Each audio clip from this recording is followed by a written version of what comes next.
네, 이렇게 새만금 세계 스카우트 잼버리는 다사다난했던 12일간의 대장정이 마무리되고 있습니다. 이번 대회 하이라이트라고 할 수 있는 K-팝 콘서트가 큰 호응과 함께 조금 전 시작되는데요.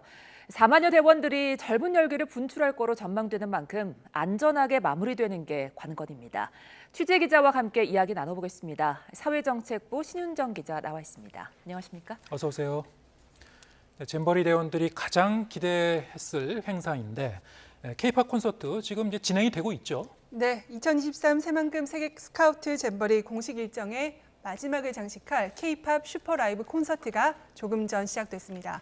콘서트는 1부와 2부로 나뉘어서 각각 60분씩 2시간 동안 이어지는데요. 요즘 가장 큰 인기인 아이돌 그룹 뉴진스와 아이브 등 모두 19개 팀이 무대에 오릅니다. 이번 콘서트는 원래 6일 새만금 야외 무대에서 진행될 예정이었는데요. 무더운 날씨에 뜨거운 열기까지 내뿜는 콘서트가 열릴 경우 온열 질환이 우려돼서 오늘 전주 월드컵 경기장으로 날짜와 장소가 한 차례 변경이 됐고 이후 태풍이 예상과 달리 한반도를 관통하면서 장소가 서울 월드컵 경기장으로 다시 변경됐습니다.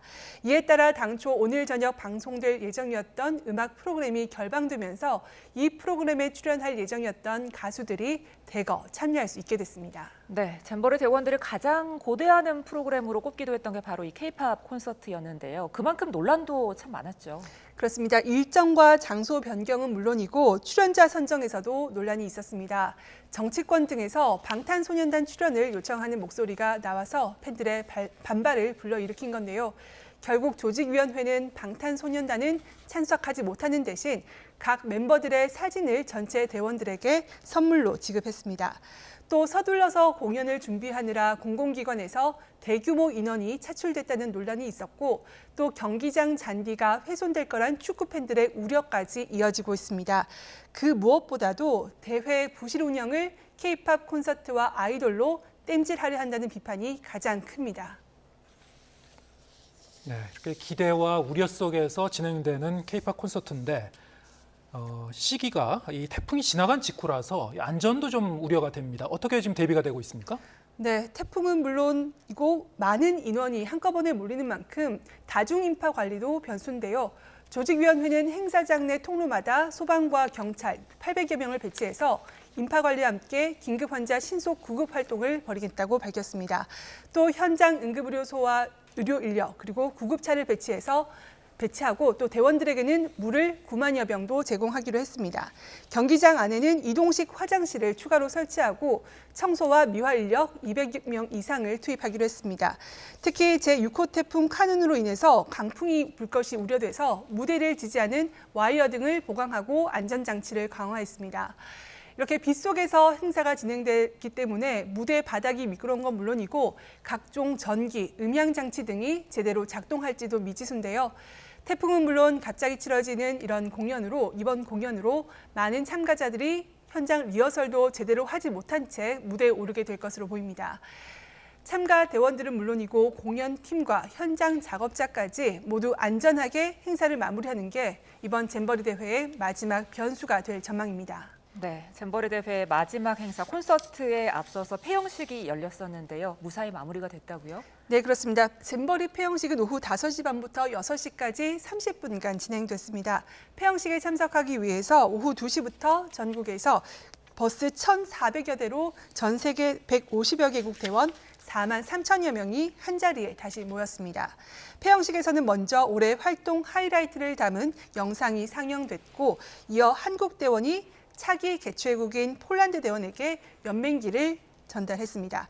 이어 세계 스카우트 연맹 사무총장의 환송사와 한국 스카우트 연맹의 폐영 선언 그리고 한덕수 국무총리의 폐영사가 이어졌습니다.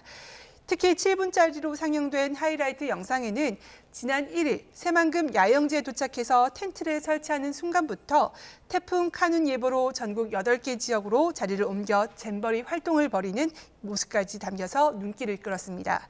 한덕수 국무총리는 폐영사에서 유례없는 폭염과 태풍 등으로 스카우트 대원들이 어려움을 겪는 데에서 안타깝게 생각한다고 말했습니다. 또 이런 환경에서도 남다른 책임감과 이타심으로 서로를 챙기면서 어려움을 극복해 나가고 있었다며 이런 스카우트 정신은 세계인의 연대와 협력의 토대가 될 것이라고 격려했습니다. 네, 지금 이 K-팝 콘서트가 열리고 있는 경기장 주변의 교통 통제 밤 늦게까지 계속된다고요? 그렇습니다. 오늘 저녁 행사에 참석하는 대원들을 태운 버스가 무려 1,400여 대입니다. 이렇게 한꺼번에 많은 버스들이 상암에 모였고 또 주차하기 위해서 일대 교통이 통제가 되고 있습니다. 교통 통제는 밤 11시 이후까지도 이어질 것으로 보입니다. 먼저 월드컵 경기장 교차로를 중심으로 구룡 교차로까지 양방향 차로에서는 차량이 전면 통제되고 있습니다. 또 경기장 교차로에서 위아래 그리고 오른쪽 방향인 농수산 교차로, 난지 IC와 상암 교차로는 교통량을 고려해서 탄력적으로 통제하기로 했습니다. 전국에서 온 버스 1,400여 대는 인근 도로와 공원 등에 분산해서 주차되는데 평화공원과 하늘공원 등도 주차장으로 쓰이고 있습니다. 경찰은 300여 명의 교통경찰을 배치하고 입간판을 설치해서 경기장 주변에 혼잡에 대비하고 있습니다. 오늘 오후 이 지역을 지나는 버스는 우회 운행했고 또 행사장 근처의 지하철역인 6호선 월드컵 경기장역과 디지털 미디어시티역에는 안전관리 인력도 추가로 배치됐습니다. 자세한 도로 통제 등 대중교통 정보는 서울교통정보센터 토피스 홈페이지나 다산콜 120을 통해서도 확인할 수 있습니다. 예, 그러면 공연이 끝나고 나면 대원들은 어디로 가는 겁니까? 다시 숙소로 복귀하는 건가요? 네, 그렇습니다. 대부분 국가대원들은 기존 숙소로 가고 또 일부는 출국 준비에 편한 숙소로 이동할 것으로 보입니다. 왔을 때처럼 지정된 장소에서 버스에 승차해서 각 지역 숙소로 다시 돌아가게 됩니다. 조직위원회는 콘서트가 끝나는 밤 9시부터도 한꺼번에 너무 많은 인원이 출입구로 몰리지 않도록 순차적으로 퇴장할 거라고 밝혔습니다. 여기에도 상당한 시간이 걸릴 전망이어서 기상 상황에 따라 현장에서 드론쇼와 불꽃놀이도 진행될 예정입니다. 앞서 각국 스카우트팀 소속의 성인 인솔자 6천여 명이 오늘 밤 서울에 남아서 관광에 나설 것이다 이렇게 알려졌다는 보도가 나왔는데요. 조직위원회 측이 설명 자료를 내고 인솔 지도자는 참가 대원들과 떨어져서 별도의 활동을 진행할 수 없다면서 콘서트가 끝나고 모두 같은 버스를 타고 숙소로 이동한다고 밝혔습니다. 네. 자, 그러면 내일 전체 참가자들이 각국으로 어떻게 돌아가는지도 궁금한데요. 네. 일제히 모든 이 국가의 스카우트 대원들이 몰려서 돌아가더라도 상당히 좀 혼란스러울 것 같은데 어떻게 지금 계획이 잡혀 있습니까? 네, 한꺼번에 다 내일 출국을 하는 건 아니고요. 예. 내일 출국하는 참가자들도 있지만 또 일부 대원들은 한국에 더 머무르면서 우리나라에서 관광 등을 즐길 것을 계획하고 있습니다. 조직위원회 측은 정확히 내일 몇 개 나라 대원 몇 명이 출국할 예정인지 묻는 질문에는 아직 답을 내놓지 못하고 있는데요.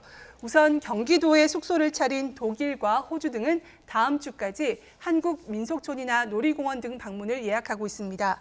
또 순천만 정원 박람회장이나 대전시 축제 현장 등 전국의 관광 명소에도 각국 대원들의 발길이 이어질 것으로 예상됩니다. 또 일부 국가는 아직까지 항공권을 구하지 못해서 한국에 당분간 남는 경우도 있는 것으로 전해지고 있습니다. 조직위원회 측은 당초 내일 이후 숙소는 각 국가에서 알아서 구하라 이런 입장이었는데요. 숙소 구하기가 어렵다는 지적이 나왔습니다. 그러자 행안부는 오늘 오후 보도자료를 내고 대통령의 지시에 따라서 내일 이후에도 잼버리 참가자들이 원하는 경우 숙소 등을 지원하겠다 이렇게 밝혔습니다. 네, 지난 1일부터 시작해서 정말 그야말로 다사다난했던 잼버리 대회였는데요. 한번 총체적으로 다시 한번 좀 짚어주시죠. 네, 전 세계 청소년들의 야영 축제, 잼버리 축제는 지난 1일 새만금에서 먼저 시작됐습니다. 시작 전부터 지난달 우리나라에 내린 폭우 때문에 배수가 제대로 되지 않으면서 새만금 야영지의 배수 문제가 먼저 지적됐습니다. 행사가 시작되자 극심한 무더위가 덮치면서 온열 질환을 호소하는 대원들이 속출했습니다. 또 화장실과 샤워장은 턱없이 부족했고 위생도 엉망이었습니다. 그러나 조직위원회의 준비 부족 그리고 운영 미숙으로 제대로 된 대처가 이루어지지 못했고 결국 지난 4일 영국 대표단이 가장 먼저 철수를 결정했고 이어 미국 등도 새만금을 떠났습니다. 이 밖에도 곰팡이가 핀 달걀이 지급되고 식단이 부실하게 운영되는 등 먹거리 안전 문제에다가 영내 샤워실에서의 성범죄 논란까지 빚어졌습니다. 이런 파행이 이어지는 상황에서 결국 태풍 카눈이 북상이 예고되면서 지난 8일 전국 8개 시도로 뿔뿔이 흩어졌고 새만금에서는 철수했습니다. 이후 야영과 교류 대신 전국 각 지자체 등이 마련한 관광을 중심으로 행사를 이어오다 오늘 K-팝 콘서트를 끝으로 마무리하게 됐습니다. 네, 잼버리 조직위뿐만이 아니고 각 중앙부처 그리고 지자체 할 것 없이 총체적인 책임 하나하나 좀 따져봐야 될 것 같은데요. 특히 이제 주무부처인 여성가족부의 무능과 책임 논란 본격적으로 시작될 것 같죠? 네, 그렇습니다. 여가부는 그간 준비 과정에서의 부실뿐 아니라 행사 파행 이후 장관의 잇따른 실언 등으로 여론의 문매를 맞고 있는데요.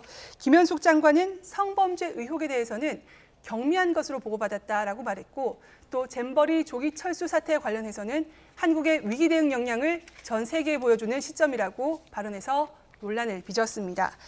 또 국회 여성가족위원회는 오는 25일 김현숙 장관이 참석한 가운데 전체 회의를 열고 현안 질의를 진행할 예정인데요. 지난 9일 브리핑 시작 10분 전 돌연 취소한 뒤 공식 석상에서 발언하지 않고 있는 김현숙 장관이 국회에 나와서 어떤 답변을 내놓을지 주목됩니다. 네, 여기까지 듣겠습니다. 사회정책부 신윤정 기자였습니다. 수고했습니다.